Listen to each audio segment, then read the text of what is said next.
Meu marido estava secretamente dormindo com a esposa do meu cunhado bem na nossa própria casa, enquanto eu estava grávida de 5 meses. Naquela mesma noite, eu silenciosamente coloquei algo em uma jarra de água na sala de estar. Na manhã seguinte, os dois, nus, gritando e completamente humilhados, se encontraram no pronto-socorro do hospital municipal. Você quer saber como eu destruí as reputações desses dois canalhas sem dar um único ataque de fúria ou derramar uma única lágrima? Deixe-me contar, tudo começou com uma perfeição doentia.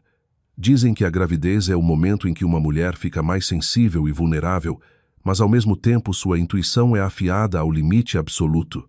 Eu tenho 32 anos. Sou líder de equipe de análise de riscos em um grande fundo de investimentos. Meu trabalho diário é olhar para números secos e relatórios financeiros para encontrar as brechas que os outros tentam esconder. Nunca pensei que chegaria o dia em que eu teria que aplicar minhas habilidades profissionais na minha própria cama de casamento.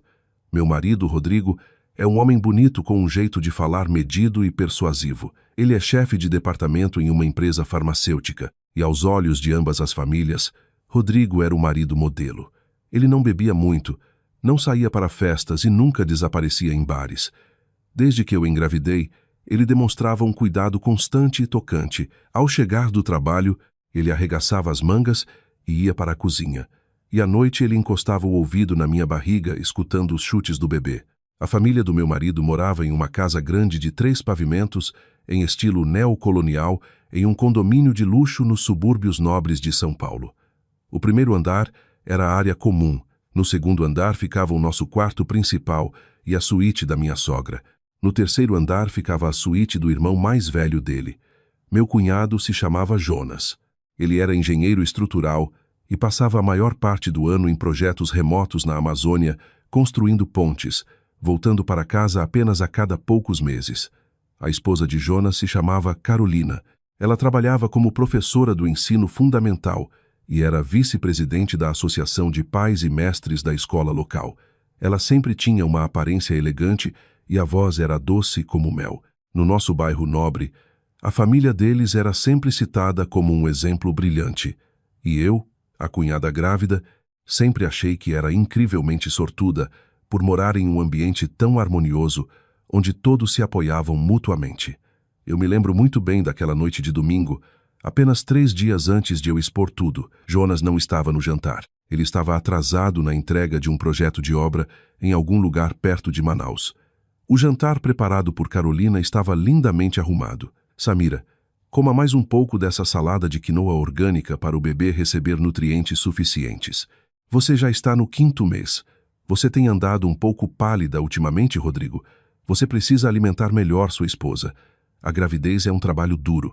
Se o marido não for atencioso, a esposa pode ficar chateada. Eu baixei a cabeça para o prato. Os cantos dos meus lábios se ergueram em um sorriso educado padrão. As palavras da minha cunhada soavam carinhosas, mas ultimamente eu havia começado a notar um interesse oculto e demorado no olhar dela sempre que olhava para o meu marido. Carolina está certa, Rodrigo interveio. Minha náusea matinal tem sido ruim ultimamente e meu apetite está zero. Na verdade, eu comprei uma mistura especial de chá de ervas descafeinado em um supermercado de produtos orgânicos. Está na despensa. Carolina, você tem tempo livre hoje à noite, não é? Poderia preparar uma xícara para a Samira, por favor? É o fim do ano fiscal para mim e estou afogado em relatórios. Estou apavorado que eu esqueça. Ah, não seja bobo, Rodrigo. Não se preocupe nem um pouco. Carolina respondeu com suavidade. Somos família. Fica solitário para mim aqui mesmo. O Jonas está sempre na estrada e nunca sabe se estamos doentes ou saudáveis. Eu assumo com prazer os deveres da casa. Você só foque no seu trabalho. Um jantar familiar caloroso, uma cunhada solidarizando-se com a membro grávida da família, um marido preocupado com a saúde da esposa. Tudo era suave como uma novela bem ensaiada. Minha sogra, Helena, sentada à cabeceira da mesa, acenava com satisfação para a harmonia entre os filhos. Naquele momento, eu não disse nada, apenas assenti obedientemente e agradeci. Eu acreditava neles. Eu genuinamente acreditava nessa fachada de família feliz. Mas as mentiras têm limites que não podem ser escondidos para sempre. especialmente quando os mentirosos ficam excessivamente confiantes e acham que são mais espertos que todo mundo. Na terceira noite depois daquele jantar, uma chuva forte e gelada fora de época começou a cair. O frio que entrava por uma fresta na janela me acordou. Uma cãibra no músculo da panturrilha, um sintoma familiar no 5º mês de gravidez, me fez acordar. Eu instintivamente estendi a mão para acordar Rodrigo e pedir que ele massageasse minha perna, mas minha mão encontrou lençóis frios. Eu abri os olhos. O quarto estava mergulhado na escuridão. A luz noturna estava apagada e Rodrigo não estava lá. A princípio, eu pensei que ele tinha ido ao banheiro ou descido para pegar um copo d'água. Eu me sentei, arrumei meu cabelo bagunçado, calcei os chinelos e peguei um cardigã fino. Saí do quarto com a intenção de descer e encontrar Lô. Mas ao passar pelo pequeno escritório de casa de Rodrigo no final do corredor do 2º andar, eu parei. A porta do escritório estava ligeiramente entreaberta. A luz do teto estava apagada, mas um brilho azul pálido emanava da tela de um iPad descansando sobre a mesa. Rodrigo tinha o hábito de sincronizar as mensagens do iPhone com o iPad por conveniência de trabalho. Na pressa de uma noite chuvosa, ele evidentemente esqueceu de travar a tela. O instinto de uma analista de riscos não me permitiu ignorar uma anomalia, não importa quão pequena. Eu empurrei gentilmente a porta e entrei. O quarto estava tão quieto que eu conseguia ouvir minhas próprias batidas cardíacas. Eu me aproximei da mesa e me inclinei sobre a tela brilhante. O que eu vi fez o sangue congelar nas minhas veias. Não era um e-mail de trabalho, não era um relatório de vendas, era um chat aberto do WhatsApp. O nome do contato estava salvo como contador principal, mas o conteúdo das mensagens não tinha absolutamente nada a ver com finanças. Está tão frio nessa chuva. Eu queria poder te abraçar e dormir. A barriga da esposa está enorme. É desconfortável deitar ao lado dela, sempre tendo que tomar cuidado. É tão irritante.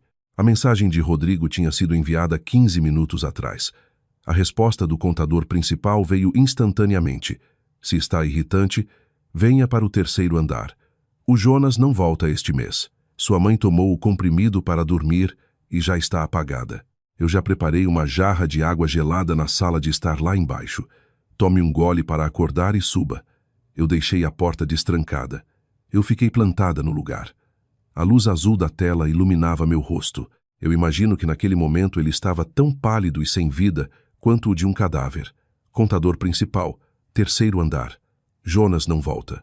Todos os pedaços fragmentados do quebra-cabeça na minha cabeça, de repente, se encaixaram na imagem mais nojenta e cruel que uma mulher grávida poderia imaginar.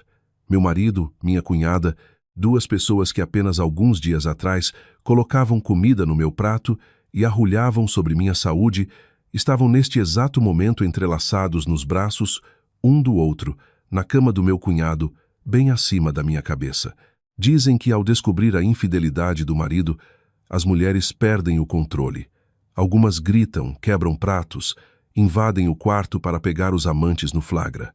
Algumas caem de joelhos e soluçam porque seu mundo acabou de ser destruído. Eu não fiz nenhuma dessas coisas. Eu não derramei uma única lágrima. Coloquei a mão na minha barriga arredondada. O bebê, como se sentindo o pico na minha frequência cardíaca, deu um chute gentil. Aquele chute se tornou a âncora que me trouxe de volta à realidade. Eu não tinha o direito de desmoronar. Eu carregava uma nova vida e não podia deixar meu filho sofrer por causa da minha falta de controle. De pé no meio do escritório silencioso, eu senti um frio gelado descer pela minha espinha. Não era o frio da noite chuvosa, mas o frio de uma mente afiada como uma navalha. Por que eu faria uma cena? Por que gritar e acordar minha sogra só para ela começar sua cantilena habitual? Todos os homens fazem isso. É normal. Você está grávida. Você não consegue satisfazê-lo. Então ele busca conforto em outro lugar. Apenas aguente pelo bem da paz familiar. Por que eu subiria para o 3º andar e profanaria meus próprios olhos com aquela cena imunda? Fazer um escândalo é para as fracas, para mulheres aterrorizadas com a ideia de perder os maridos. Para mim, desde o segundo em que li aquelas mensagens vis, Rodrigo deixou de ser meu marido. Ele e aquela mulher hipócrita, que se autodenominava minha cunhada, simplesmente se tornaram alvos que precisavam ser neutralizados. Eu tirei meu celular do bolso do cardigã e tirei uma foto cristalina de toda a tela do iPad, garantindo que cada palavra e carimbo de data e hora estivesse perfeitamente legível. Depois de tirar a foto, desliguei a tela do iPad, deixando tudo exatamente como estava. Saí silenciosamente do escritório, caminhei pelo corredor e desci as escadas para o primeiro andar. A casa estava escura e silenciosa, exceto pela chuva chicoteando as janelas. Eu entrei na sala de estar. Sobre a mesa de centro de vidro, exatamente como prometido, estava uma jarra de água gelada e 2 copos. Eu já preparei uma jarra de água gelada na sala de estar. As palavras dela ecoaram na minha cabeça. Eles haviam planejado com tanto cuidado. Meu marido desceria do 2º andar para o 1º, beberia um pouco de água para matar a sede e depois subiria nas pontas dos pés para o 3º para seus encontros românticos. Uma operação meticulosamente planejada para que ninguém acordasse. Mas eles não sabiam que a escuridão não apenas escondia seus pecados, mas fornecia a cobertura perfeita para meu contra-ataque. Eu olhei para a jarra clara de água e os cálculos começaram a correr pela minha cabeça. Eu sou especialista em análise de riscos. Eu sei exatamente como encontrar os pontos fracos em qualquer sistema. E o ponto absolutamente mais fraco para Rodrigo e Carolina era sua reputação imaculada. Eles tinham pavor da exposição, pavor de perder suas máscaras de membros perfeitos da família. Se eu os pegasse no ato, eles negariam. Diriam que estavam apenas procurando algo no quarto ou discutindo assuntos domésticos. Se eu mostrasse as mensagens de texto, eles alegariam que as contas foram hackeadas. Nenhuma evidência digital, às vezes, não é suficiente para um golpe esmagador. Eu precisava de algo muito mais visceral, algo que eles não pudessem negar, não pudessem desviar, algo que os forçasse a expor sua própria imundície à luz do dia. Eu me virei e caminhei rapidamente para a cozinha. Abri nosso armário de remédios. Como grávida, eu sempre mantinha certos medicamentos à mão. Meus olhos se fixaram em um pequeno frasco empurrado para o canto mais distante. Era uma solução prescrita que o médico havia receitado para minha própria mãe quando ela sofreu de constipação grave após cirurgia intestinal. Era um laxante osmótico incrivelmente potente, usado apenas sob supervisão médica rigorosa. Como preparação para a colonoscopia, o efeito colateral de uma overdose eram espasmos intestinais violentos e diarreia explosiva totalmente incontrolável. Além disso, eu tinha um medicamento tópico para a alergia que, quando ingerido em doses altas por um sistema sensível, era conhecido por causar uma reação paradoxal, urticária grave, em todo o corpo e coceira insuportável. Esses medicamentos eram incolores, inodoros, e se dissolviam instantaneamente em água fria. Eu segurei os frascos na mão, um sorriso frio se formando nos meus lábios. Dizem que o amor pode ser cego, mas a vingança deve ser calibrada com precisão absoluta. Esses dois, desfrutando do fruto proibido no 3º andar, pensavam que estavam bebendo a água pura de sua paixão secreta. Bem, eu só acrescentaria um pouco de tempero da verdade.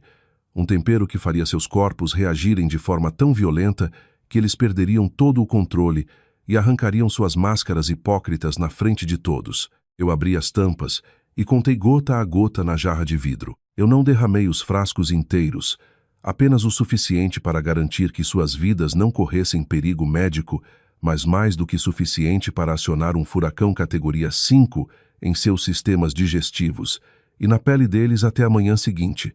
Eu dei à jarra um giro gentil para garantir que as soluções se misturassem perfeitamente. Limpei o balcão com um papel toalha, deixando 0 vestígio, e coloquei os frascos de volta no armário. Toda a operação levou menos de 3 minutos, quieta, limpa, sem um único som. Eu subi de volta para o 2º andar, entrei na cama, puxei o edredom até o peito e fechei os olhos. O calor do cobertor lentamente afastou o frio da noite chuvosa. Cerca de 2 horas depois, eu ouvi passos incrivelmente leves no corredor. Então a maçaneta do quarto virou silenciosamente. Rodrigo entrou. O perfume barato de mulher ainda grudado nele, misturado com o cheiro de suor. Ele andou nas pontas dos pés até a cama, deitou-se ao meu lado e puxou cuidadosamente a ponta do cobertor sobre si mesmo. Ele não fazia ideia de que a esposa deitada ao lado dele não era mais a Samira submissa e dócil, mas uma mulher que acabara de assinar pessoalmente o mandado de morte do casamento deles. Amanhã de manhã começaria. Não haveria lágrimas. Haveria apenas o acerto de contas. E eu teria assentos na primeira fila para a peça mais humilhante das vidas deles. Na manhã seguinte, os subúrbios de São Paulo acordaram com um céu claro e fresco, como se a chuva forte nunca tivesse acontecido. O sol cedo cortava as cortinas finas, lançando pontos brilhantes no piso de madeira. Eu acordei exatamente às 6h00 da manhã. Meus hábitos profissionais não me permitiam dormir até tarde, mesmo que eu tivesse conseguido apenas 3 horas de descanso. Eu me virei de lado. Rodrigo ainda dormia profundamente. Sua respiração era uniforme, um sorriso satisfeito brincando nos lábios. O sorriso de um homem confiante de que havia realizado a noite perfeita, satisfazendo seu desejo com a cunhada no andar de cima, depois voltando pacificamente para a cama da esposa grávida, sem que ninguém soubesse. Olhar para o rosto dele fazia a bile subir na minha garganta, mas eu me forcei a engolir. O nojo era um luxo que eu não podia me dar agora. Um caçador nunca deve mostrar excitação até que a rede esteja completamente esticada. Eu me levantei, lavei o rosto, prendi o cabelo em um coque arrumado, vesti um cardigã e desci. O primeiro andar estava perfeitamente arrumado. Eu olhei para a mesa de centro na sala de estar. A jarra de água gelada que minha cunhada havia preparado com tanto carinho na noite anterior estava esvaziada até o fundo. Os 2 copos estavam vazios ao lado, restando apenas algumas gotas dentro. Um frio desceu pela minha espinha, imediatamente substituído por uma clareza afiada como navalha. O laxante potente combinado com o irritante severo de pele não era um veneno letal, era uma bomba biológica de tempo. Seus efeitos não se manifestavam instantaneamente. Precisava de aproximadamente 12 a 16 horas para ser totalmente absorvido pela mucosa intestinal e pela corrente sanguínea. Eles haviam bebido avidamente no calor da paixão secreta. Agora tudo o que eu tinha que fazer era esperar o cronômetro chegar a 0. Carolina saiu da cozinha carregando um prato de ovos mexidos e torrada de abacate. Ao me ver, ela abriu um sorriso deslumbrante. Seus olhos brilhavam com preocupação falsa. Ah, Samira, você acordou tão cedo. Caiu uma chuva forte ontem à noite. O bebê te manteve acordada. Estou fazendo café da manhã para todo mundo. Sente-se. Vou servir um leite quente para você. Eu olhei para ela. Uma mulher de avental floral, cabelo perfeitamente penteado, voz doce como açúcar. Se não fosse pela foto da tela do iPad da noite anterior, eu provavelmente teria agradecido por seu cuidado constante. Mas agora, olhando para a comida que ela trouxe, tudo o que eu via era um monte de lixo temperado com traição. Sim, obrigada, Carolina. Eu dormi como uma pedra. Não ouvi nada. Deve ser o cansaço da gravidez. O segundo em que minha cabeça toca o travesseiro, eu apago. Eu sorri de volta com um sorriso perfeitamente educado, enfatizando deliberadamente as palavras apago. Os cantos dos olhos de Carolina tremeram ligeiramente. Uma sombra de triunfo brilhou neles, um detalhe que não me escapou. Ela achava que meu sono profundo era o escudo perfeito para seus encontros noturnos. Ela acenou e me conduziu até a mesa. Quando Rodrigo desceu, já vestido com uma camisa social impecável, o café da manhã familiar prosseguiu como um roteiro de sitcom. Ele mastigava a torrada e perguntava sobre minha próxima consulta pré. Carolina continuava servindo comida para Helena, tagarelando sobre as crianças da turma do ensino fundamental. Eu fiquei sentada mastigando devagar, interpretando perfeitamente o papel da esposa grávida, mansa e ingênua. Assim que Rodrigo saiu pela porta com sua maleta e Carolina saiu de carro para a escola, eu imediatamente voltei para o meu quarto e tranquei a porta. Eu não tinha muito tempo. A água havia sido consumida. Os relógios biológicos nos corpos deles haviam iniciado a contagem regressiva e eu precisava ativar minhas armadilhas financeiras e legais. Eu abri meu laptop e entrei na nossa conta bancária online via impressão digital. Como analista de riscos, eu gerenciava todas as finanças da família. Rodrigo tinha um bom salário como chefe de departamento, mas era vaidoso e adorava gastar. Então, a maior parte das nossas economias vinha dos meus investimentos bem-sucedidos no mercado. No entanto, para não ferir o ego dele, nossa conta de poupança de alto rendimento com R$ 800 mil, bem como a escritura do apartamento de luxo que planejávamos mudar depois do bebê, estavam em nome de nós dois. Eu achava que era um sinal de respeito no casamento, Mas hoje esses números precisavam ser protegidos das mãos sujas de um traidor. Eu comecei a verificar os extratos dos cartões de crédito de Rodrigo. Ele usava um cartão Platinum suplementar ligado à minha conta principal. Eu raramente examinava suas despesas menores, mas hoje, com olho de investigadora, rapidamente notei as anomalias. Recibos de lojas de cosméticos de alto padrão, cheques enormes de restaurantes caros do centro da cidade em horários de almoço em dias úteis.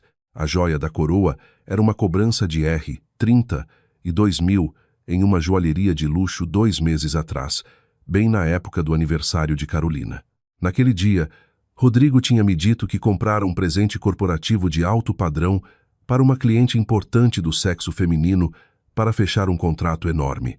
Eu havia acreditado nele. Acontece que a cliente dele morava no 3º andar desta mesma casa. Meus dedos voaram pelo teclado. Sem hesitar um segundo, transferi todo o R$800.000 da nossa poupança conjunta para uma nova conta que eu havia aberto em nome da minha mãe. Quanto à nossa conta corrente diária com R$300.000, eu não podia retirar tudo unilateralmente por lei, mas imediatamente sinalizei no sistema, enviando um pedido de congelamento temporário por suspeita de comprometimento de segurança. Para descongelar, o banco exigiria a presença física de ambos os cônjuges em uma agência. Eu congelei o acesso primário dele ao dinheiro, deixando-o incapaz de sacar um único centavo. Depois entrei no portal do cartão de crédito e bloqueei o cartão suplementar de Rodrigo. Motivo: cartão perdido, roubado. Daquele segundo em diante, o cartão preto de que ele tanto se orgulhava, o que usava para financiar os caprichos da cunhada, se tornou um pedaço inútil de plástico. Terminado com as finanças, liguei para Valéria, minha melhor amiga da faculdade, que agora era uma advogada implacável de divórcio e divisão de bens. Valéria, preciso da sua ajuda. Estou me divorciando. Meu marido está me traindo com a esposa do irmão dele. Minha voz estava gelada, completamente firme, como se eu estivesse lendo um relatório trimestral de ações. Houve um silêncio de 3 segundos do outro lado, seguido pela voz frenética de Valéria. Que diabos você acabou de dizer? A esposa do irmão dele. Onde você está? Você está segura? O bebê está bem? O bebê e eu estamos bem. Eu não fiz cena. Eu não chorei. Eu tenho provas, logs de chat, eu já congelei os cartões e tranquei as contas.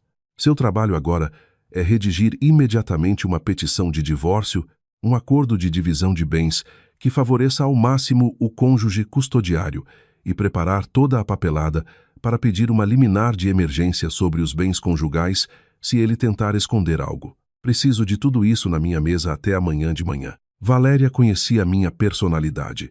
Ela não ofereceu platitudes vazias nem perdeu tempo me consolando. Ela apenas disse de forma curta e clara: entendido. Mantenha a cabeça fria, Samira. A lei vai esfolar ele vivo. Eu desliguei o telefone e me recostei na cadeira. O trabalho da manhã havia sido executado com precisão brutal. Eu havia lançado uma rede da qual eles não poderiam escapar de jeito nenhum. Eles achavam que podiam me enganar, satisfazer sua luxúria e viver uma vida dupla. Eles não sabiam que, a partir daquela manhã, seus bens, reputação e poder haviam sido desmantelados silenciosamente pelas minhas mãos, osso por osso. Agora só restava preparar uma xícara de chá de camomila e esperar o anoitecer. Esperar que os relógios biológicos nos corpos dos 2 pecadores tocassem sua hora final antes de explodirem em uma torrente de humilhação absoluta. A armadilha havia se fechado. 22. A casa grande de 3 pavimentos no condomínio caiu no silêncio habitual. Helena havia tomado seu medicamento para a pressão arterial e ido dormir cedo na suíte do 1º andar. Eu, alegando cansaço da gravidez, havia trancado a porta do meu quarto no 2º andar às 21h30. Tudo estava perfeitamente arranjado para criar uma zona morta, um palco vazio projetado exclusivamente para 2 pessoas sedentas pelo calor sujo uma da outra. Eu me sentei apoiada na cabeceira, banhada pela luz amarela suave de uma luz noturna. Eu não liguei o celular, não assisti TV, apenas fiquei com os olhos fechados, escutando cada som que ecoava pelas paredes. De acordo com meus cálculos, o período de incubação do laxante e do irritante estava se aproximando rapidamente da marca de 16 horas. Seus estômagos e sistemas imunológicos haviam estado sob cerco o dia todo, e agora o volume acumulado dos compostos ativos havia atingido o ponto de ebulição. Por volta das 22h30, eu ouvi um clique fraco vindo da direção do escritório de Rodrigo. Depois o barulho leve de pés descalços no corredor em direção às escadas para o terceiro andar. Eles estavam fazendo de novo. A ganância da carne não os deixava desperdiçar uma única noite enquanto Jonas estava fora. Os primeiros 15 minutos passaram em silêncio. Eu presumi que eles estavam ocupados tirando as máscaras de decência para se jogarem um no outro na cama de Jonas. Mas aquele pedaço não durou muito. Exatamente às 23h, um baque pesado abafado veio de cima, soando como se alguém tivesse caído violentamente da cama no chão. Isso foi seguido imediatamente por pisadas frenéticas e pesadas. Todo o cuidado completamente abandonado. A porta do banheiro no terceiro andar bateu com tanta força que as paredes tremeram. Eu abri os olhos de repente. Os cantos dos meus lábios se curvaram em um sorriso. A bomba biológica havia detonado oficialmente. Os efeitos daquele medicamento não começavam com uma dor aguda, mas com um inchaço súbito e massivo imediatamente seguido por uma urgência incontrolável e imparável de evacuar os intestinos. Isso quebrava qualquer tentativa de restrição física, transformando os intestinos em um vulcão em erupção. Gemidos abafados e sons caóticos de luta física começaram a filtrar pelo teto. Havia apenas um banheiro anexado à suíte do terceiro andar, e agora esses dois, completamente nus, enfrentavam uma tragédia horrível. Eles haviam perdido simultaneamente o controle dos tratos digestivos. Saia da frente. Eu não consigo segurar. A voz tensa e rouca de Rodrigo vazou pelas tábuas do piso. Mexa-se, minha barriga está explodindo. Meu Deus, parece facas nas minhas entranhas, Carolina gritou. Sua voz não era mais doce nem elegante. Era o grito desesperado de uma mulher perdendo a sanidade de dor e vergonha iminente. Os sons de luta corporal, o estrondo de objetos caindo, eles literalmente brigavam pelo único vaso sanitário. A humilhação de se aliviar incontrolavelmente na frente de um amante secreto destruiria completamente seus egos. Mas se tivesse parado por aí, a peça teria sido simples demais. O segundo componente do coquetel tóxico, o gatilho severo de histamina causando irritação na pele, entrou em ação.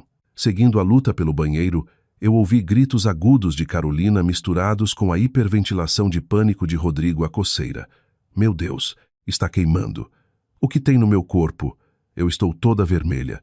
Quando o irritante atingiu seus capilares, a pele deles reagiu como se tivessem sido jogados em um ninho de formigas de fogo. Milhares de urticárias inchadas, vermelhas e furiosas irromperam por todo o corpo deles da cabeça aos pés, do pescoço e das costas, até as áreas mais íntimas. A coceira era tão agonizante que eles sentiam necessidade de arrancar a própria pele.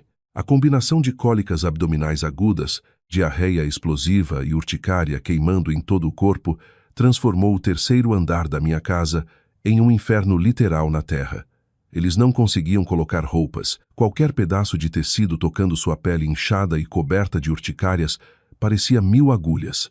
Eles estavam completamente nus, gritando e se coçando até sangrar. Ligue. Ligue para o 192. Eu estou morrendo. Está queimando. Está queimando. Rodrigo gemeu de agonia. Eu me levantei calmamente da cama, caminhei até a janela e puxei ligeiramente a cortina para olhar para a rua tranquila e bem cuidada do nosso condomínio. O silêncio noturno estava prestes a ser obliterado. Eu sabia que eles não tinham outra escolha. Eles não conseguiam dirigir até o pronto-socorro naquele estado, correndo constantemente para o banheiro, se coçando até sangrar, totalmente incapazes de vestir roupas. Eles foram forçados a ligar para o 192. E quando os paramédicos chegaram, sua máscara de família perfeita seria permanentemente arrancada na frente de todo o condomínio. Exatamente 15 minutos depois, luzes vermelhas e azuis piscando pintaram as fachadas das casas, acompanhadas pelo uivo penetrante de uma sirene. A ambulância freou bruscamente na nossa entrada de carros. A sirene era tão alta que ativou todos os cães do condomínio. Luzes começaram a acender nas casas vizinhas. Vizinhos curiosos acostumados à vida tranquila e abastada saíram para as varandas ou abriram as janelas. Do primeiro andar, eu ouvi Helena entrar em pânico, abrir a porta e correr para as escadas. Ela bateu na porta do meu quarto. Samira, Samira, querida, o que está acontecendo? Por que tem uma ambulância na nossa entrada? Onde está Rodrigo? Eu respirei fundo, moldando meu rosto em uma expressão de confusão e medo apropriada para uma mulher grávida acordada abruptamente do sono. Eu abri a porta, segurando minha barriga, e disse com voz trêmula: Mãe, eu não faço ideia.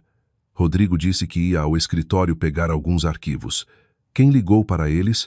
Eu guiei minha sogra escada abaixo, interpretando o papel da esposa aterrorizada. Quando chegamos ao saguão, os paramédicos já estavam empurrando uma maca pela porta da frente.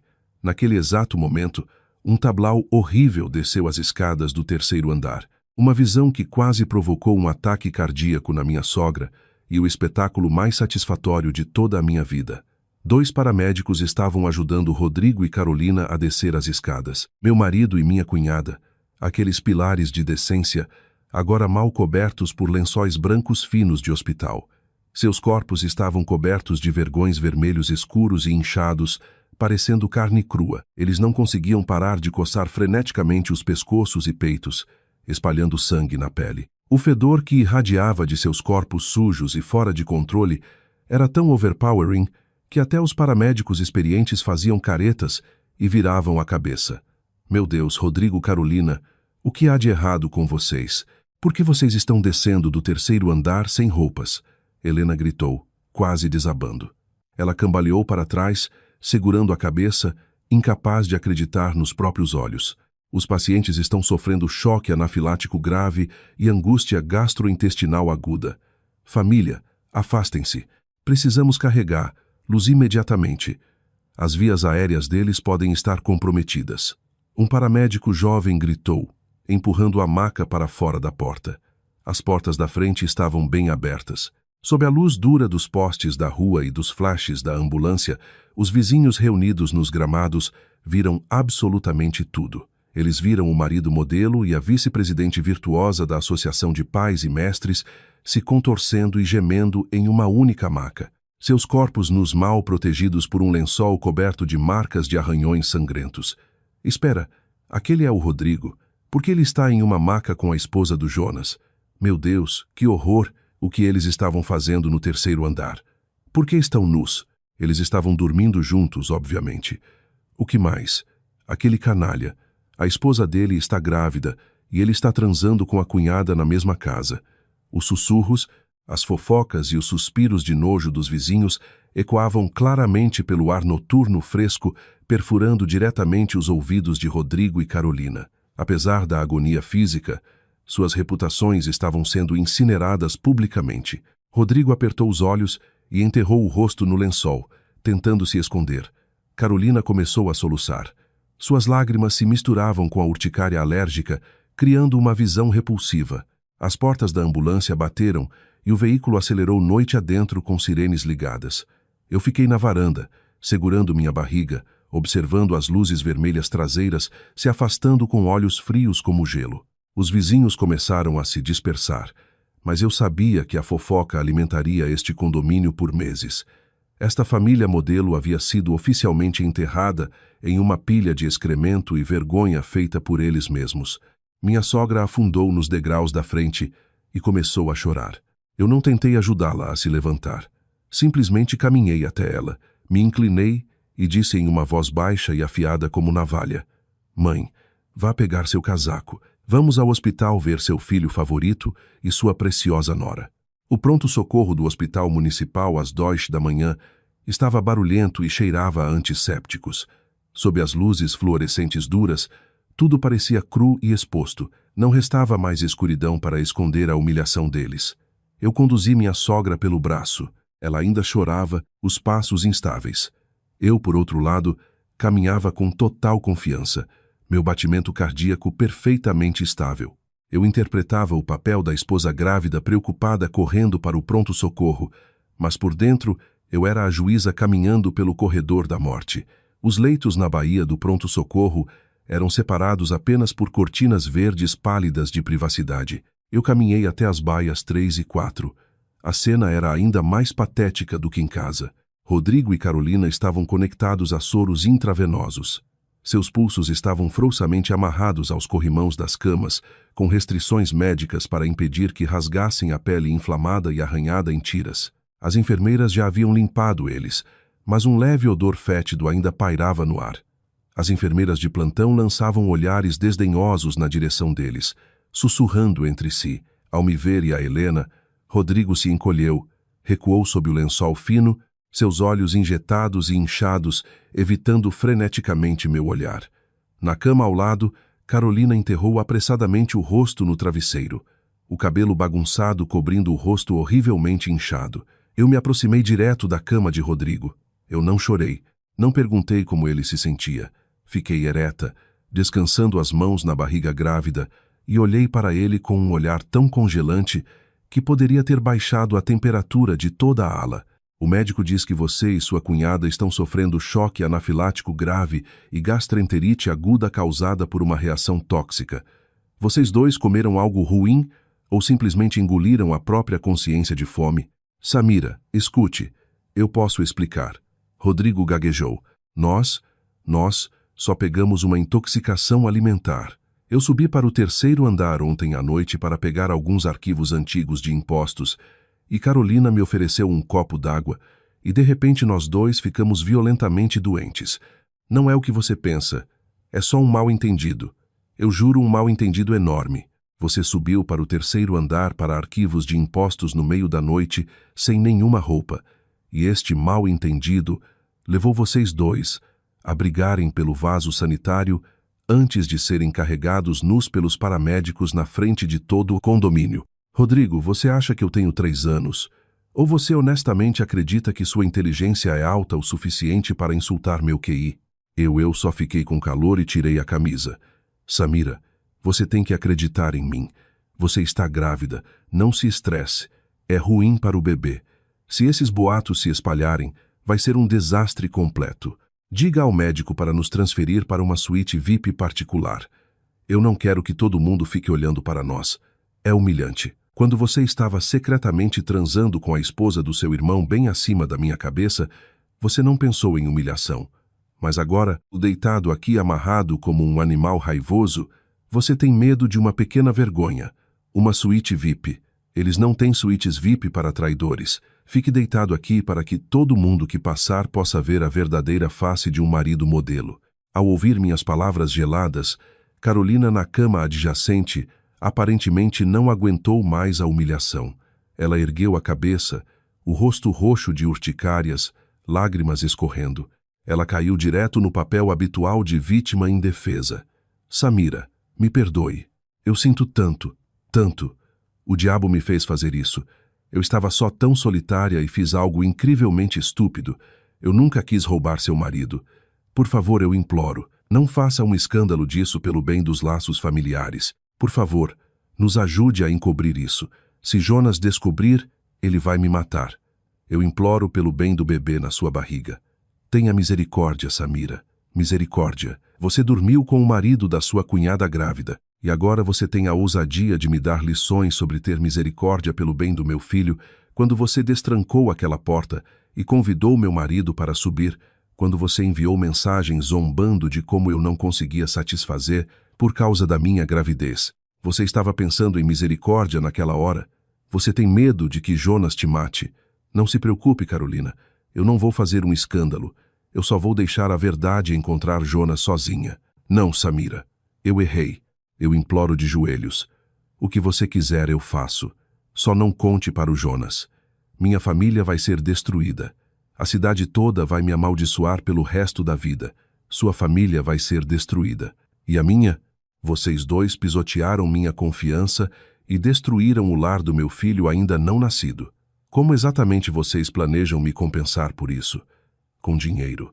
Minha dignidade não se vende tão barata quanto sua consciência. Vá em frente e chore. Chore mais alto. Deixe todo o pronto-socorro ouvir as belas lágrimas da vice-presidente da Associação de Pais e Mestres que dorme com o cunhado. Samira, cale a boca. Rodrigo latiu, tentando salvar o orgulho. Você está tentando nos levar para o túmulo? Querendo ou não, eu sou o pai do seu filho. Humilhar a mim não te faz parecer bem também. As pessoas vão rir de você por ser uma esposa que não conseguiu manter o homem dela na linha. Pare com essa bobagem agora mesmo. Vá pagar a conta do hospital e nos transfira para um quarto particular. Você está me dando ordens, Rodrigo? Com que direito você me dá ordens? O direito de um adúltero pego nu em flagrante ou o direito de um homem cujos cartões de crédito eu cancelei ontem de manhã? Ah, a propósito, aquele cartão Platinum que você adorava, usando para comprar joias para sua cunhada, eu relatei como roubado. Vocês pagam a conta do hospital de hoje com o próprio bolso. Eu só vim aqui para assinar os formulários, confirmando que vocês não estão mortos para o hospital não chamar a polícia. Minha missão como parente mais próxima está completa. Você cancelou meus cartões. Você ousou cancelar meus cartões. Você está louca? Você quer destruir este lar? Eu não estou destruindo nada. Eu só estou jogando o lixo fora. Tudo o que me pertence, eu estou levando até o último centavo. Vocês podem ficar com toda a imundície de vocês. Fiquem deitados aqui e aproveitem as consequências. A injeção de alergia que deram para vocês só vai parar temporariamente a coceira física, mas a vergonha que mancha suas almas, vocês não vão lavar isso pelo resto das vidas. Tendo dito isso, eu não demorei um único segundo. Eu girei nos calcanhares e saí andando, deixando para trás os gritos impotentes de Rodrigo e os soluços desesperados de Carolina. Os olhares dos médicos e enfermeiras que me viram sair não estavam cheios de pena. Estavam arregalados de choque e até respeito. Eu saí do hospital. O vento a aurora chicoteava meu cabelo. Eu respirei fundo o ar frio. A primeira batalha havia terminado impecavelmente. A vergonha deles estava em exibição pública, mas eu sabia que ratos encurralados eventualmente usariam sua carta final de trunfo, intervenção familiar. No próximo ato, eu ia pessoalmente cortar a última corda de salvamento deles chamada Helena. Isso era só o começo. Eu saí do hospital exatamente quando o sol começava a nascer. O ar frio da manhã não me fez tremer. Em vez disso, trouxe minha mente a um estado de clareza extraordinária. Eu não dirigi direto para casa. Parei em uma lanchonete 24 horas na beira da cidade. Sentei em um reservado e pedi um prato de ovos mexidos, batata frita e café preto. Eu comi devagar, saboreando a comida. Eu precisava manter minhas forças porque sabia que a guerra real estava apenas começando. Minha sogra, Helena, não era uma mulher simples. Ela não gritava nem xingava como uma peixeira. Ela era do tipo que falava baixo, dando sermões morais onde cada palavra era uma agulha envenenada. Ela nunca admitiria que seu filho dourado era um traidor vil. Ela encontraria qualquer ângulo, qualquer argumento para distorcer a verdade, enquadrá-la como um acidente trágico ou um mal-entendido e de alguma forma finalmente me tornar a culpada. Como eu previ, quando entrei na entrada de carros, minha sogra já estava me esperando na varanda da frente. Ela não estava chorando nem torcendo as mãos. Estava sentada com as costas perfeitamente eretas em uma cadeira de vime, o rosto uma máscara de resolução gelada. Ao ver meu carro, ela não se levantou, apenas me seguiu com um olhar afiado como navalha. Eu saí do carro e subi calmamente os degraus. Bom dia, mãe. Voltei do hospital. Minha voz era casual, como se eu tivesse acabado de voltar do supermercado. Helena cruzou os braços. Sente-se. Precisamos conversar. Eu me sentei na cadeira oposta. A atmosfera na casa ainda carregava a energia caótica da noite anterior. O cheiro de antissépticos hospitalares grudado nas minhas roupas misturado com o aroma overpowering do aromatizador floral que Helena havia acabado de borrifar, criando um ambiente sufocante. Eu já falei com o médico sobre o que aconteceu ontem à noite. Ela começou em uma voz plana e sem cor. Rodrigo e Carolina simplesmente comeram cogumelos venenosos que cresciam selvagens no quintal. Eles tiveram intoxicação alimentar grave, entraram em pânico e não tiveram tempo de vestir roupas antes de correr para fora. Foi só um acidente infeliz. Eu mal contive uma risada. Cogumelos venenosos. Que roteiro rápido e absurdamente ridículo. Nosso gramado bem cuidado do condomínio só tinha hortênsias e buchinhos decorativos. De onde viriam cogumelos venenosos? E mesmo que tivessem intoxicação alimentar, por que foram encontrados no mesmo quarto, na mesma cama, no terceiro andar, completamente nus no meio da noite? Mãe, eu disse, mantendo um tom educado, o médico diagnosticou explicitamente choque anafilático e gastroenterite aguda. Não houve uma única menção a cogumelos no prontuário dele. E, francamente, eu não acho que os vizinhos sejam cegos o suficiente para não distinguir entre pessoas com intoxicação alimentar e amantes pegos no ato. O rosto de Helena escureceu. Não ouse falar assim comigo. Se eu digo que foi um acidente, então foi um acidente. Como esposa dele, ao ver seu marido e sua cunhada em apuros, você deveria ter coberto para eles. Você deveria ter protegido a face da família, não jogado óleo no fogo e criado uma cena no hospital para todo mundo rir. Eu não criei uma cena, respondi, olhando-a diretamente nos olhos. Eu simplesmente contei a verdade. A cena foi criada pelo seu filho favorito e sua preciosa nora. Eles fizeram de si mesmos o motivo de riso de todo o condomínio. Você não culpa as pessoas que realmente cometeram o pecado. Você culpa quem aponta. A verdade não importa. Helena bateu a mão com força no braço da cadeira. O que importa é a reputação desta família. Rodrigo é diretor corporativo. Carolina é professora e oficial da Associação de Pais e Mestres. Se essa história se espalhar, como eles vão conseguir olhar as pessoas nos olhos? As carreiras deles vão ser arruinadas. Você entende isso? Eu entendo. Eu entendo muito bem. Eu assenti, um sorriso profundamente irônico brilhando nos meus lábios. Eu entendo que você só se importa com as carreiras e reputações dos seus filhos. Minha dor, a traição absoluta que eu sofri, o estresse infligido ao bebê na minha barriga. Para você, nada disso vale nada. Agora me escute. Helena se levantou, apontando o dedo diretamente para mim. Não ouse se esconder atrás desse bebê. Você precisa dar uma boa olhada no espelho. Se um marido procura conforto em outro lugar, talvez seja porque as coisas não estão boas em casa. Uma esposa deve saber como agradar o marido. Você está grávida. Você não consegue satisfazer as necessidades dele. O fato de ele ter encontrado uma solução temporária em outro lugar é completamente compreensível. Todo homem tem seus momentos. Cada palavra que saía da boca dela era como um golpe de martelo. Ela não estava só encobrindo o pecado. Ela estava validando-o. Ela estava distorcendo a traição em comportamento normal masculino e enquadrando a vítima, eu, como a causa. A crueldade pura e a lógica distorcida dessa mulher excediam minhas piores expectativas. Eu me levantei para enfrentá-la. Estar grávida de 5 meses me tornava um pouco desajeitada, mas meu olhar era duro e resoluto como aço. Você fala muito eloquentemente, mãe. Você entende bem seu filho. Bem, você entende Jonas. Ele quebra as costas trabalhando no frio o ano todo, mandando cada centavo para casa para sustentar a esposa. E enquanto ele está fora, a esposa dele entende o irmão mais novo dele se arrastando para a cama dele. Você considera isso razoável? Você tem coragem de ligar para Jonas agora e dizer a ele que a infidelidade da esposa dele é completamente compreensível? Minha sogra congelou. Sua boca se abriu ligeiramente. Seus olhos se arregalaram. Eu havia atingido o único ponto fraco verdadeiro dela, o medo de Jonas. O filho mais velho, embora homem de poucas palavras, era a verdadeira espinha dorsal financeira da família maior. Ela podia me desprezar o quanto quisesse, mas não ousava cruzar Jonas. Eu continuei, minha voz virando cascalho. Você quer que eu fique quieta? Você quer que eu entre no jogo dessa pequena charada para salvar as reputações destruídas desses dois? Tudo bem, eu vou ficar quieta, mas com uma condição. Que condição? Helena perguntou, apressada, agarrando-se à corda de salvamento. Ele assina os papéis do divórcio e sai com absolutamente nada. Eu enunciei cada palavra claramente e brutalmente.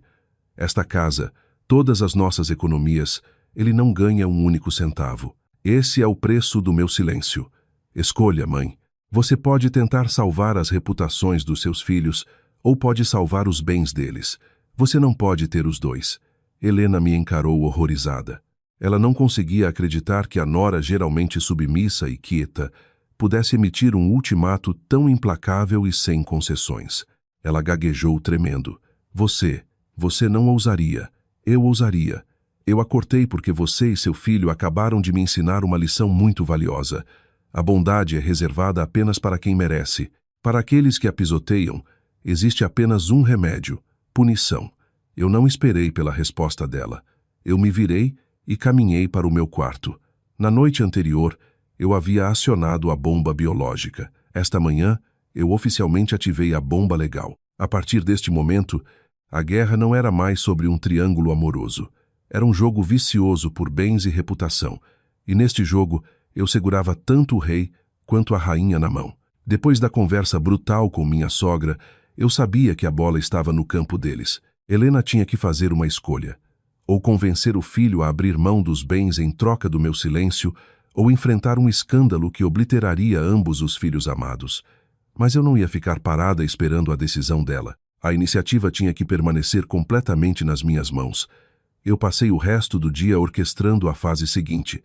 Eu contatei uma empresa de mudanças premium e agendei para eles chegarem cedo na manhã seguinte. Eu não estava apenas empacotando minhas malas pessoais. Eu estava extraindo cada peça valiosa de propriedade conjugal. Na manhã seguinte, enquanto Helena ainda estava trancada no quarto agonizando sobre o que fazer, 2 caminhões grandes de mudanças estacionaram na nossa entrada de carros. 6 homens de uniforme entraram rapidamente na casa e começaram a grande extração. Eu estava levando tudo o que havíamos comprado juntos. A TV OLED curva de 85 polegadas que Rodrigo havia acabado de pagar. O sistema caro de Home Theater Surround, a geladeira inteligente enorme, a lavadora e secadora de alto padrão, o sofá de couro customizado da sala de estar, até nosso colchão king size e estrutura de cama. Tudo foi profissionalmente embalado e carregado pela porta bem na frente da minha sogra atordoada. Ela saiu correndo do quarto, olhos esbugalhados, voz estridente. Samira, o que diabos você está fazendo? Para onde você vai? Quem te deu permissão para levar os móveis? Eu fiquei no canto da sala de estar, braços cruzados, observando-a calmamente. Eu não estou me mudando, mãe. Eu só estou colocando esses itens em armazenamento temporário com controle de clima. Eu só estou preocupada que alguém nesta casa possa ficar desesperado e começar a quebrar móveis para descarregar a raiva, o que complica muito o cálculo da divisão de bens durante um divórcio. Eu só estou fazendo isso para proteger a propriedade conjunta de ambas as partes. Cada palavra que eu dizia era legalmente lógica e perfeitamente razoável, ainda pingando ironia venenosa. Helena não conseguia articular um único contra-argumento. Ela só conseguia ficar parada e assistir enquanto milhares de reais em valores saíam da casa peça por peça, transformando a outrora luxuosa casa de 3 pavimentos em uma concha oca e ecoante. No papel, esta casa e seu conteúdo ainda eram propriedade conjunta. Eu tinha todo o direito legal de movê-los. Depois que os caminhões de mudança saíram, eu liguei para meu amigo Júlio, que gerenciava uma concessionária de carros usados de alto padrão. Júlio, ei, é a Samira. Eu tenho um SUV de luxo preto, placas tal. Preciso vender imediatamente. Você pode mandar alguém buscar e processar a papelada? Só venda pelo valor de mercado. Eu não me importo quanto tempo leve para encontrar um comprador. Só tire da minha entrada de carros. Aquele SUV também estava em nome de nós dois. Embora eu não pudesse vender-lo diretamente sem a assinatura de Rodrigo, eu podia legalmente entregar-lo a uma concessionária em consignação, colocando-o em um local seguro, completamente fora do alcance de Rodrigo. Em 1 hora, o cara do Júlio chegou e levou o SUV embora. Minha sogra ficou no balcão do 2º andar olhando para a entrada de carros vazia. O olhar no rosto dela não era mais raiva, era medo puro e sem adulteração. Ela finalmente estava percebendo que esta nora não fazia ameaças vazias. Ela agia rápida e impiedosamente. Enquanto isso, no hospital, Rodrigo e Carolina viviam seu próprio inferno pessoal. Depois de um dia de soros e esteroides, os sintomas físicos haviam diminuído, mas a humilhação se espalhava como fogo selvagem. Rumores sobre o passeio de ambulância nus de um diretor corporativo e uma professora da Associação de Pais e Mestres já haviam circulado entre o pessoal do hospital e voltado direto para o nosso condomínio. Cada olhar que recebiam das enfermeiras era carregado de curiosidade mórbida e profundo desprezo. Ao meio-dia, quando um administrador do hospital trouxe a conta do cuidado de emergência, Rodrigo percebeu que não tinha um centavo. Ele sacou seu amado cartão Platinum, mas o terminal apitou e piscou recusado repetidamente. O cartão estava bloqueado. Ele ficou pálido e tentou entrar no app bancário, mas as senhas haviam sido trocadas. A conta de poupança conjunta, seu único respaldo real, estava congelada. Ele estava, no sentido mais verdadeiro da palavra, falido. Em desespero, ele foi forçado a ligar para a mãe, perguntando com voz trêmula: "Mãe, por favor, traga dinheiro ou um cheque para o hospital pagar a conta. Eu não tenho acesso a nenhum dinheiro."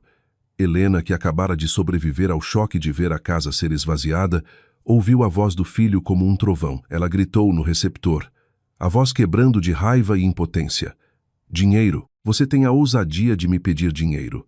Sua esposa psicopata acabou de despir a casa inteira. Ela bloqueou todos os seus cartões. Ela até vendeu seu carro. "De onde diabos eu vou tirar dinheiro para pagar por você? Resolva isso sozinho." A ligação terminou em gritos mútuos e soluços. Rodrigo desabou de volta na cama do hospital, sua mente completamente em branco. Ele não conseguia processar que em menos de 24 horas havia perdido tudo: sua reputação, seu dinheiro e sua propriedade. Ele havia sido despojado até os ossos pela esposa, que havia descartado com tanta casualidade. Sem outras opções, ele engoliu o orgulho e começou a ligar para os amigos, pedindo um empréstimo para cobrir a conta do pronto-socorro. Mas o boca a boca do condomínio funciona rápido. Amigos que antes bajulavam ele de repente tinham desculpas convenientes. "Desculpe, cara. Estou duro. Minha esposa acabou de perder um monte no mercado. Estou fora da cidade." Nenhuma pessoa ofereceu uma corda de salvamento. A realidade brutal das amizades transacionais quebrou completamente Rodrigo. No final, ele e Carolina tiveram que sofrer a indignidade suprema: implorar ao departamento de cobrança do hospital por um plano de pagamento, assinando uma nota promissória. Eles saíram do hospital no final daquela tarde, arrastando-se para fora em roupas cirúrgicas de papel folgadas fornecidas pelo pronto-socorro, já que suas roupas antigas estavam arruinadas e ninguém havia trazido roupas novas. Quando Rodrigo e Carolina pegaram um Uber de volta para a casa, eles ainda não haviam compreendido a escala completa da devastação. Eles pensavam que pelo menos tinham um teto confortável sobre a cabeça. Mas quando entraram na casa gelada e ecoante, despojada até as paredes nuas e alguns móveis baratos pertencentes a Helena, eles realmente entenderam o que era o inferno.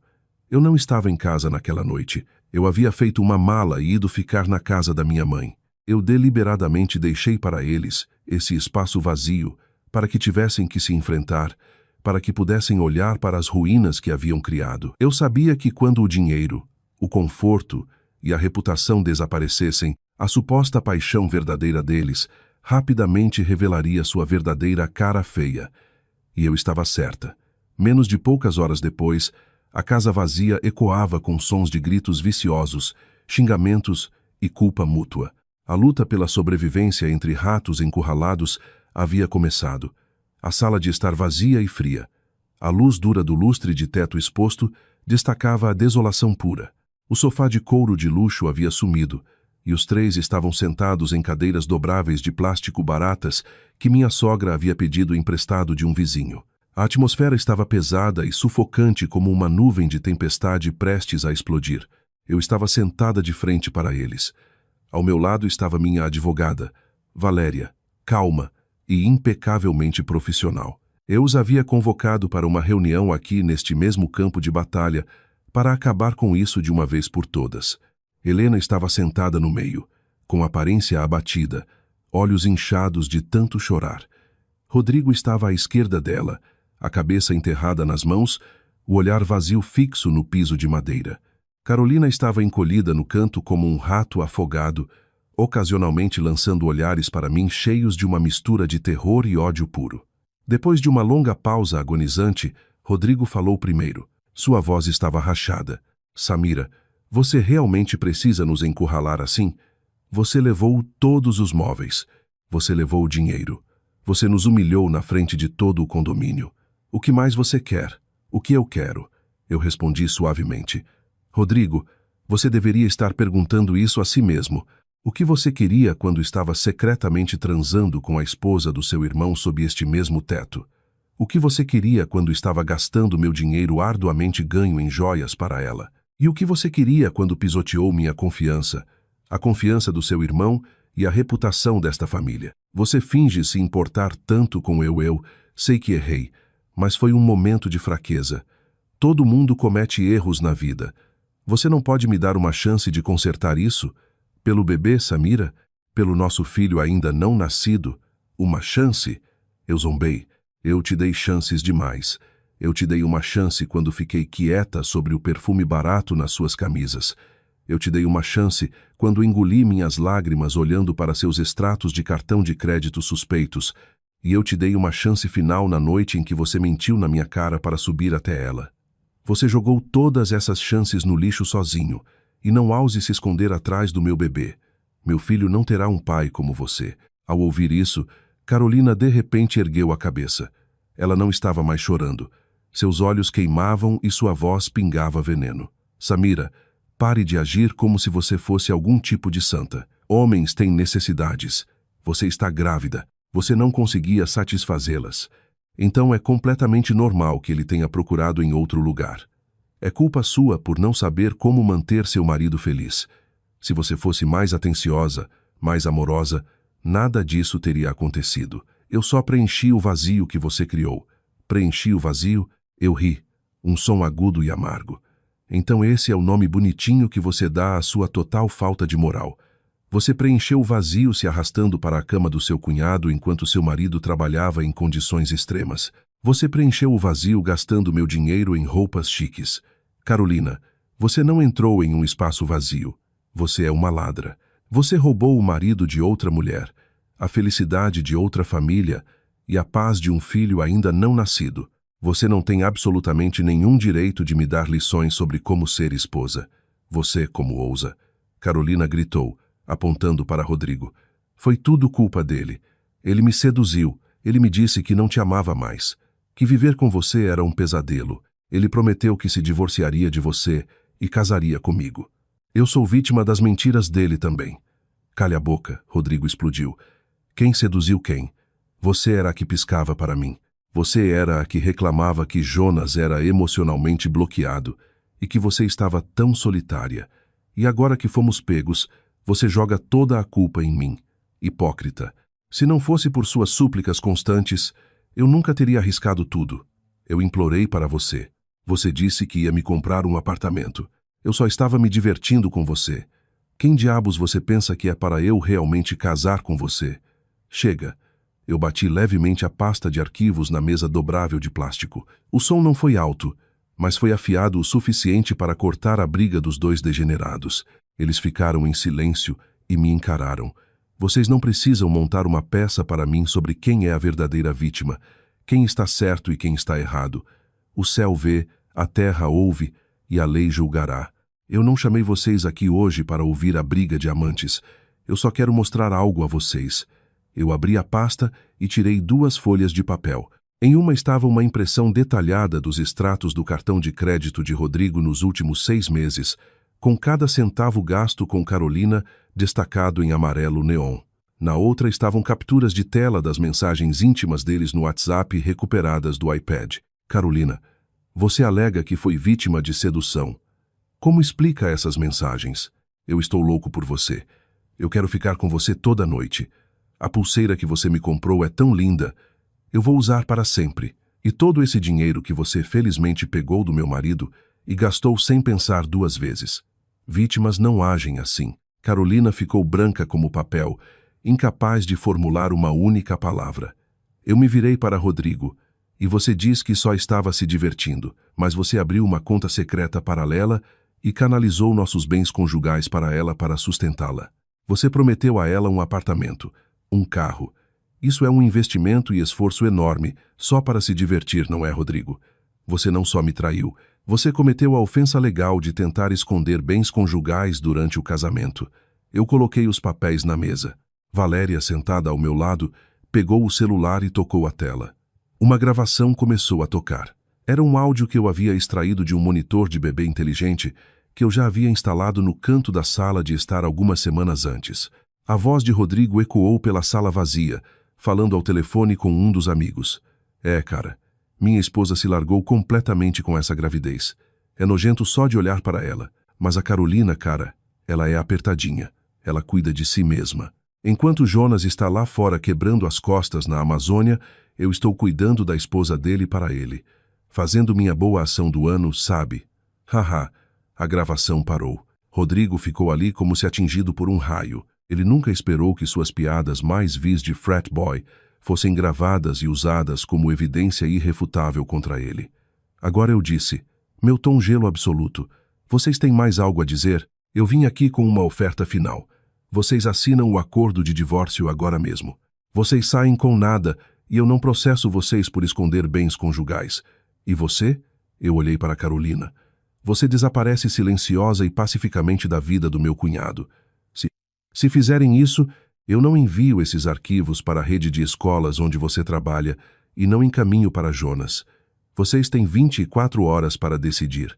Depois disso, tudo isso vai para a mesa de um juiz. Eu me levantei, não concedendo a eles um único olhar a mais. Um silêncio esmagador pairava na sala. Helena estava perfeitamente imóvel. Rodrigo e Carolina se olharam e nos olhos deles não havia mais amor, nenhuma paixão, apenas ódio puro e terror. Eles haviam se encurralado e agora tinham que enfrentar as consequências juntos. Depois daquela reunião, a casa de 3 pavimentos no condomínio caiu em um silêncio mortal. Eu não fiquei lá. Voltei para a casa da minha mãe, o único santuário que me restava. Eu os deixei naquele espaço vazio para digerir o medo e a vulnerabilidade. Minha oferta não era uma negociação, era um ultimato. Eles não tinham alavanca para barganhar. Só podiam aceitar ou serem completamente destruídos. Eu sabia que Helena não se renderia facilmente. Ela tentaria me puxar de volta, não por amor, mas por desespero para recuperar acesso aos bens que eu agora controlava. Mas eu também sabia que as evidências que eu havia apresentado eram pesadas o suficiente para esmagar qualquer resistência real. No entanto, havia uma pessoa que nunca saía da minha mente. Uma pessoa que era simultaneamente vítima e a figura-chave capaz de trazer todo esse drama ao fim. Jonas, meu cunhado. Um homem quieto, rude, profundamente honesto.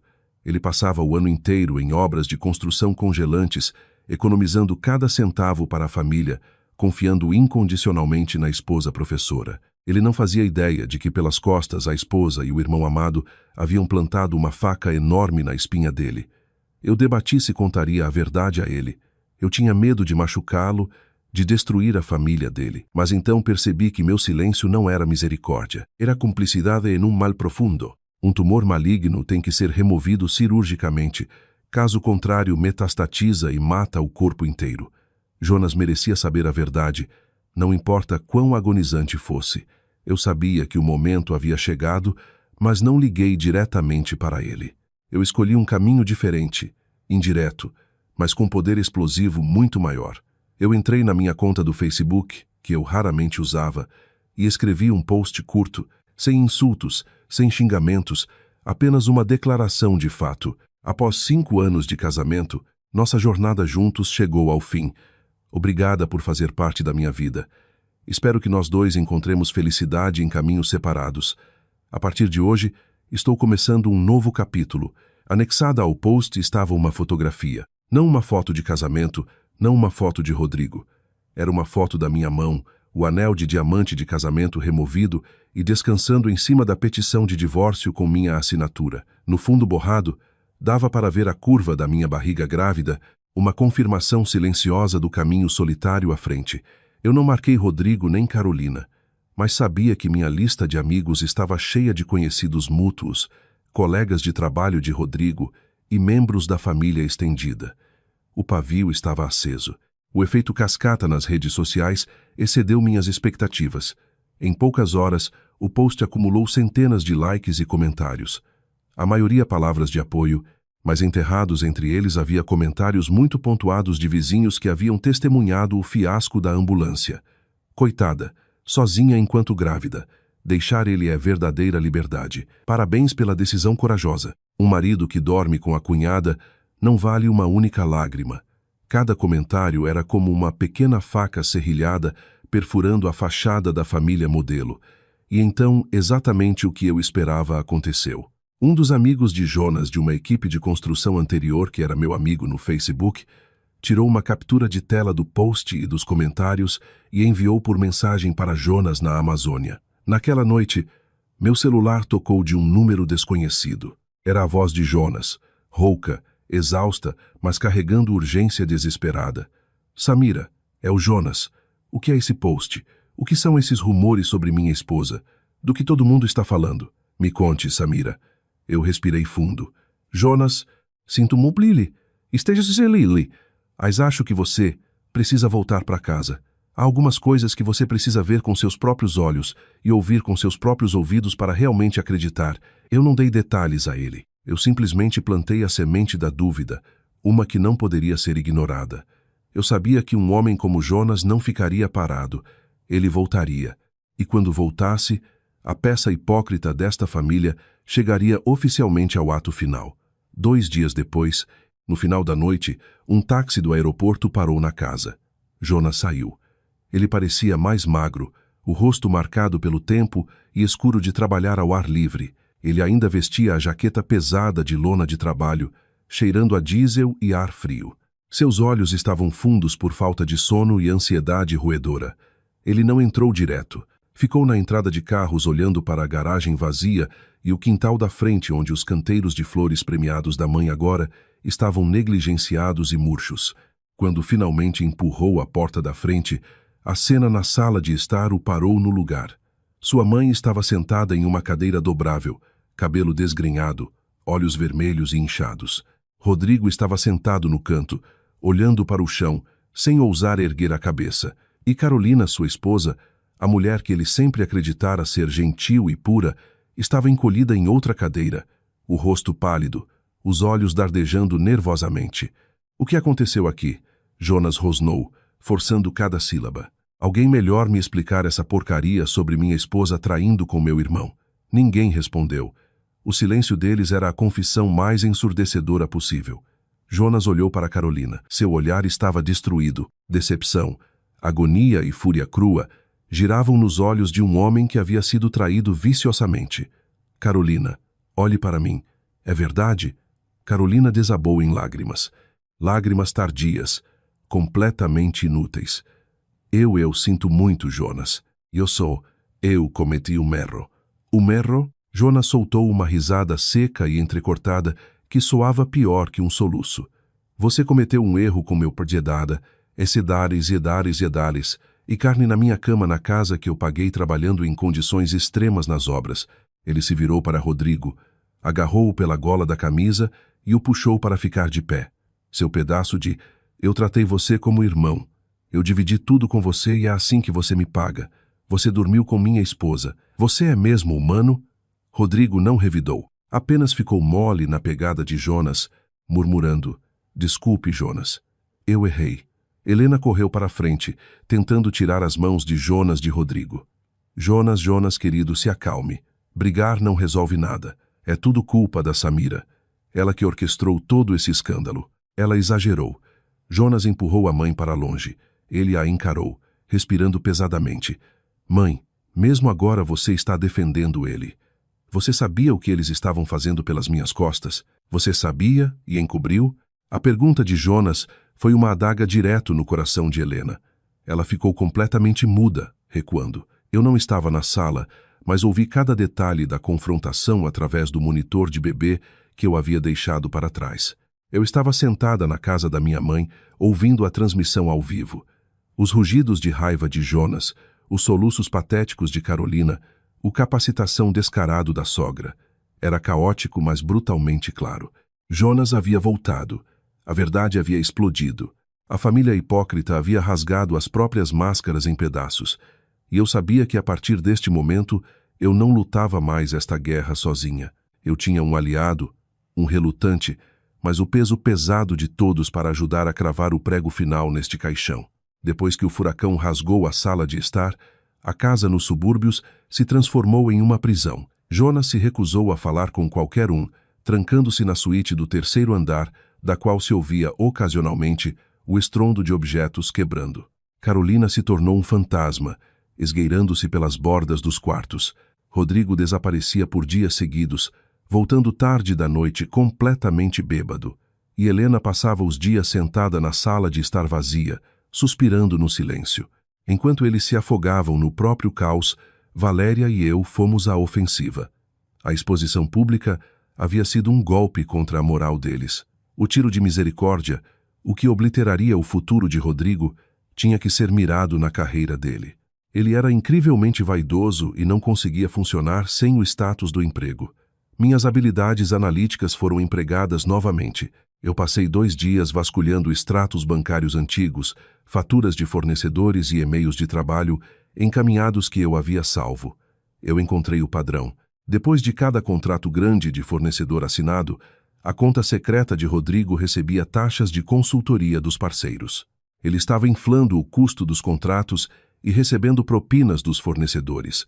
O detalhe final era que ele havia usado Carolina, aproveitando o background dela em contabilidade de um emprego anterior, para forjar as faturas e lavar os fundos. Eles não eram só amantes, eram co-conspiradores em fraude corporativa.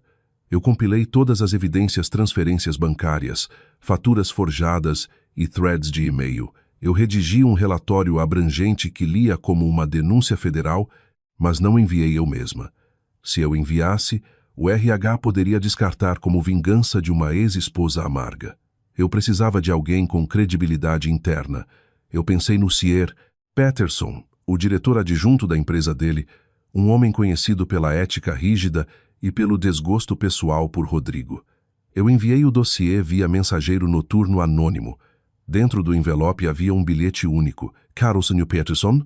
Anexado está a evidência irrefutável de desvio corporativo e propinas orquestrados pelo diretor Rodrigo. Por minha própria segurança, devo permanecer anônimo, mas confio que sua integridade guiará os passos apropriados seguintes. A bomba explodiu com um estrondo ensurdecedor.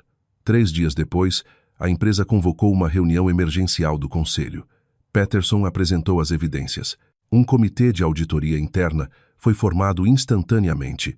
Diante de números duros e inegáveis, Rodrigo desabou bem ali na sala de conferência com paredes de vidro. O resultado foi tão rápido quanto uma execução. Rodrigo foi imediatamente demitido por conduta grave e desvio. Além disso, a equipe jurídica da empresa entregou todo o dossiê para o escritório da promotoria local. Ele não só perdeu o emprego prestigioso, estava enfrentando acusações de felonia. Essa notícia foi a pá final de terra no túmulo da família. Rodrigo voltou para casa naquela noite não como um executivo corporativo, mas como um desempregado prestes a ser indiciado por crime. Ele desabou no meio da sala de estar vazia, os olhos mortos e vazios. Estava completamente acabado. Naquela noite, Jonas me ligou. Sua voz estava pesada como chumbo. Samira, obrigado. Se não fosse por você, eu provavelmente teria vivido a vida inteira sendo feito de bobo. Eu protocolei o divórcio hoje e vou testemunhar a seu favor no tribunal de família se você precisar. Eu pausei por um momento, então disse baixinho. Obrigada, Jonas. Espero que você encontre alguma paz em breve. Eu desliguei o telefone. A punição de Rodrigo estava completa, mas eu sabia que ainda havia uma pessoa que tinha que pagar por sua parte nisso. A peça não havia terminado ainda. A queda de Rodrigo foi o terremoto que finalmente estilhaçou a fundação podre da família. E a pessoa que sentiu os tremores mais violentamente foi Carolina. Quando ela descobriu que Rodrigo enfrentava acusações criminais, entrou em pânico. Ela sabia que suas assinaturas estavam nas faturas forjadas. Ela imediatamente começou a evitar Rodrigo. Um romance construído em crime e luxúria não fomenta lealdade. Ele gera paranoia e medo. Mas o prego final no caixão de Carolina foi martelado por Jonas. Ele não era mais o marido quieto e acomodado. A agonia de uma traição dupla o havia forjado em aço frio. Durante os procedimentos de divórcio, Jonas apresentou todas as evidências da infidelidade dela e do envolvimento na fraude de Rodrigo. Incapaz de justificar qualquer coisa, Carolina só soluçava e tentava jogar toda a culpa em Rodrigo. O juiz concedeu um divórcio rápido. Por causa das falhas morais documentadas dela e da ameaça iminente de acusações criminais como cúmplice, ela perdeu a guarda primária. O filho pequeno ficou com Jonas. Ela saiu praticamente com nada. No dia em que Carolina fez as malas, a chuva caía forte sobre São Paulo novamente. Ninguém na casa saiu para se despedir. Jonas ficou no balcão do 3º andar, silenciosamente observando ela carregar o carro. Carolina olhou para cima e gritou em desespero. Jonas, você é tão cruel.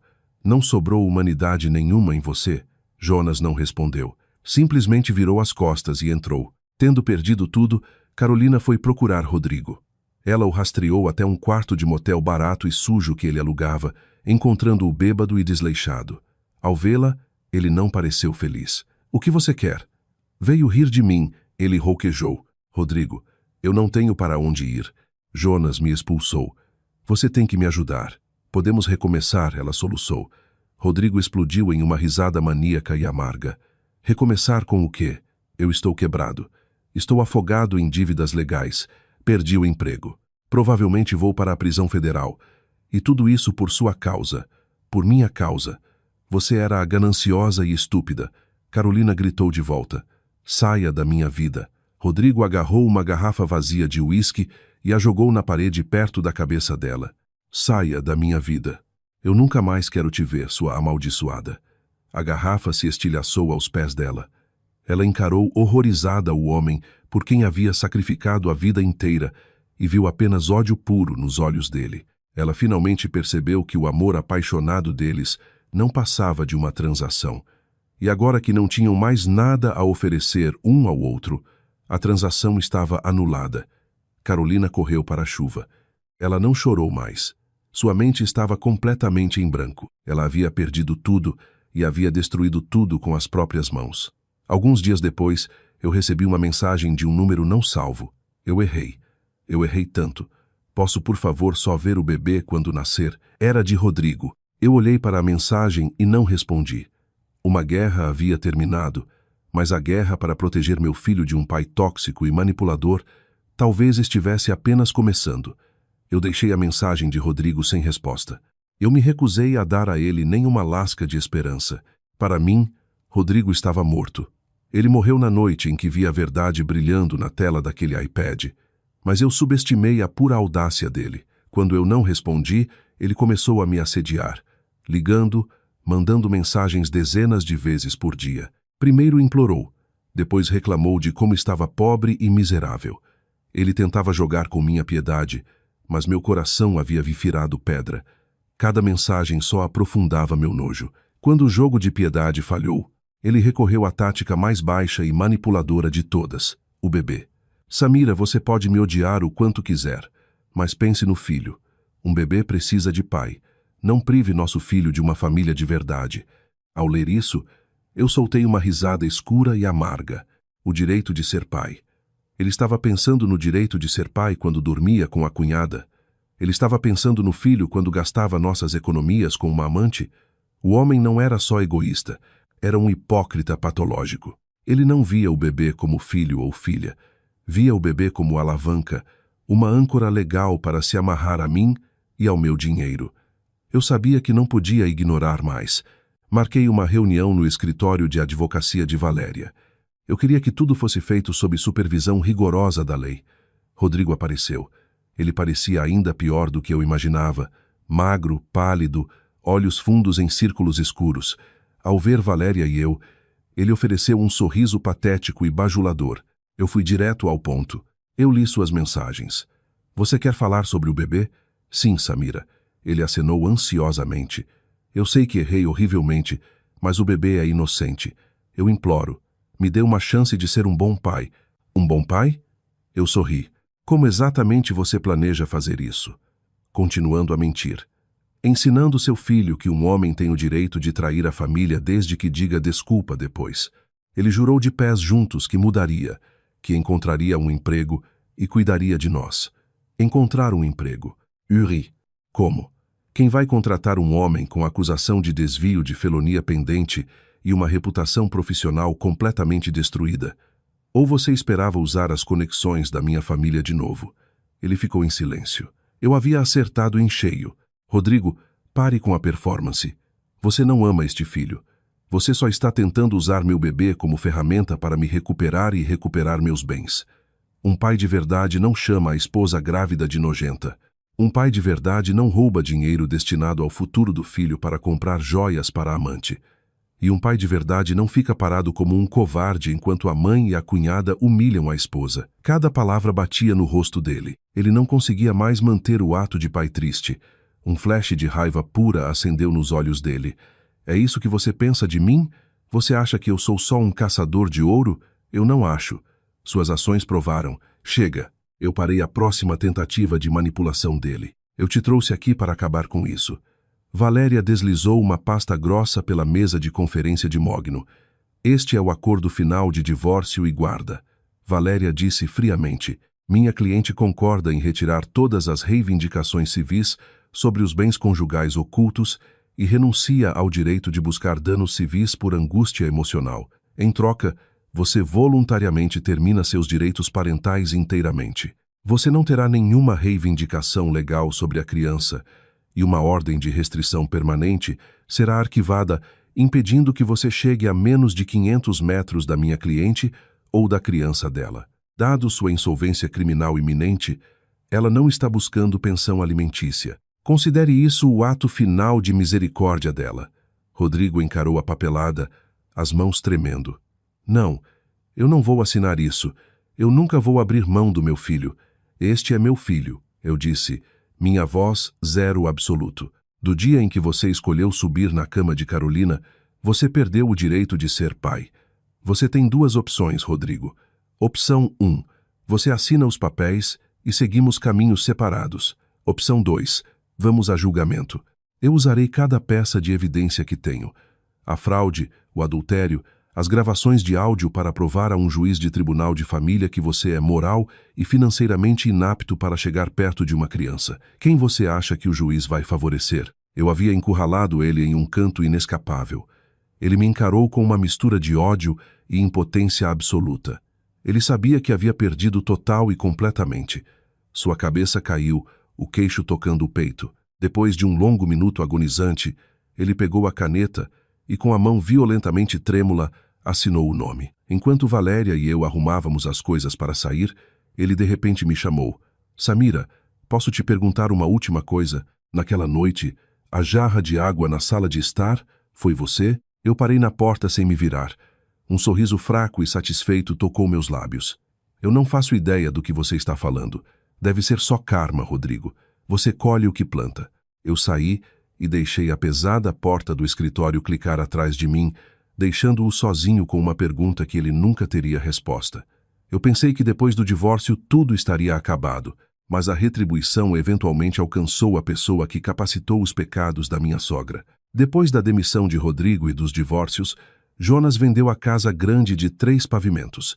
Ele não suportava mais viver em um lugar envenenado pela traição. Ele dividiu o patrimônio, ficando com a maior parte para si e o filho, dando uma fração magra a Rodrigo por um último senso tenso de dever fraterno e usou o resto para comprar a Helena um pequeno apartamento em um prédio antigo e degradado. Ela passou de matriarca de um condomínio suburbano espalhado para uma velha solitária em um apartamento apertado. Suas antigas amigas do clube de campo pararam de ligar. Seus novos vizinhos não se importavam com ela. Mas a pior parte era como os filhos a tratavam. Jonas era frio e distante, fornecendo apenas o mínimo para a sobrevivência dela. E Rodrigo, o filho dourado, o orgulho da vida dela, havia se tornado o fardo definitivo dela. Ele bebia o pouco dinheiro que Jonas havia dado, gastando o resto em honorários legais. E então aparecia na porta dela bêbado e furioso, culpando-a por tudo. Isso é culpa sua, mãe. Se você não tivesse encoberto Carolina, nada disso teria acontecido. Helena, uma mulher acostumada a comandar todo mundo ao redor, agora vivia em medo genuíno do próprio filho. O estresse destruiu a saúde dela. Uma noite, completamente sozinha no apartamento, ela sofreu uma crise hipertensiva. Ela desabou, batendo a cabeça com força no chão. Ficou lá tentando ligar para os 2 filhos, mas nenhum atendeu. Em desespero absoluto, ela discou meu número. Ao ouvir a voz fraca e arrastada dela, eu não hesitei. Liguei para o 192 e dirigi até o apartamento dela. Eu fui a única que andou com ela na ambulância. Deu entrada no pronto-socorro e paguei o copagamento com meu cartão. O médico disse que era um derrame leve, mas ela precisava de reabilitação e cuidados imediatos. Pelos 3 dias que ela ficou no hospital, eu fui a única que apareceu. Eu contratei uma enfermeira particular para ajudá-la e trouxe comida decente. Eu não fiz por amor, fiz por consciência própria. Eu não conseguia simplesmente deixar uma pessoa idosa sozinha para morrer, não importa quem ela fosse. Quando ela recuperou totalmente a consciência e me viu sentada ao lado da cama, não conseguia falar. Lágrimas simplesmente escorriam pelo rosto enrugado. Me perdoe, Samira. Ela sussurrou fracamente, segurando minha mão. Eu gentilmente puxei minha mão e coloquei uma fatia de maçã na bandeja dela. Coma, mãe. Você precisa manter as forças. Quando Jonas e Rodrigo finalmente se deram ao trabalho de aparecer no hospital e me viram parada ali, eles nem conseguiam me olhar nos olhos. Jonas silenciosamente tirou um envelope grosso de dinheiro do casaco e colocou na mesa de cabeceira. Samira, obrigado por cuidar da mãe. Rodrigo só ficou no canto olhando para os sapatos. Eu peguei minha bolsa. Isso é responsabilidade de vocês, não minha. A partir de amanhã, eu não volto. Sua mãe precisa dos filhos. Eu saí. Eu havia feito o que minha humanidade exigia. O resto era problema deles. Eles tinham que colher exatamente as plantações que haviam plantado. Para Helena, a maior punição não foi a perda da riqueza. Foi a solidão esmagadora e o arrependimento amargo que a assombrariam pelo resto da vida. 4 meses depois, eu dei à luz uma linda menina. No dia em que ela nasceu, o céu sobre São Paulo estava incrivelmente claro e brilhante. Eu a segurei contra o peito e lágrimas escorreram pelas minhas bochechas.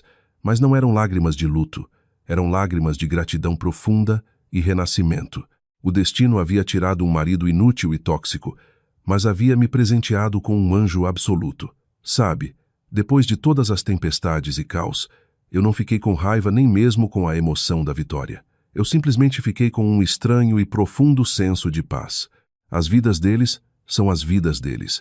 Eu aprendi a deixar ir. Deixar ir não significa perdoar. Significa cortar a âncora para que o peso do passado não te arraste para baixo. Minha história é um lembrete. Um lembrete de que o silêncio de uma mulher nunca é fraqueza. É a calmaria antes do furacão. Que nossa bondade é um presente, não uma obrigação, e deve ser dada apenas a quem merece. Nunca se sacrifique a ponto de perder sua própria identidade, porque se você não se respeita, ninguém mais vai te respeitar também. A verdadeira força não é sobre nunca chorar. A verdadeira força é ter a coragem absoluta de caminhar para longe do que te destrói, queimar a ponte atrás de você e recomeçar sua vida. Agora mesmo, eu estou sentada perto da janela. Minha filha dorme pacificamente no berço. Lá fora, a cidade brilha com luzes. A vida continua. O caminho de uma mãe solo não será fácil, mas eu não tenho mais medo porque sei que depois da chuva mais forte, o sol sempre aparece.